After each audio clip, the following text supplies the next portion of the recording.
Hi guys, meron nga pala akong i-share sa inyo. Kaso kahapon ko lang naman ito nalaman, kung hindi pa sinabi ng boss ko. Alam niyo ba, di ba, yung mga bagong pera, yung hindi naman siya ganang bago. Yung merong mga ganito, yung may mga guhit. Nalaman ko na para pala sa mga blind people to. O, di ba? So, ito pala yung hinahawakan nila para malaman nila kung magkano yung hawak nila. Tulad nitong 1,000, lima yung guhit niya. So, pag nahawakan nila yung limang guhit, malalaman nilang 1,000 to. Tapos sa 500, apat.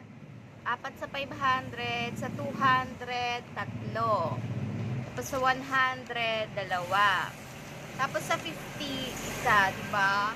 So, sana pala matagal na nila itong na-invento, no? Paano yung mga lumang pera na nahahawakan nila, no? So, kawawa naman sila. So, itong ganda ng idea nito, no? So, kahapon ko lang din ito nalaman. So, gusto ko lang i-share kung alam niyo ba to.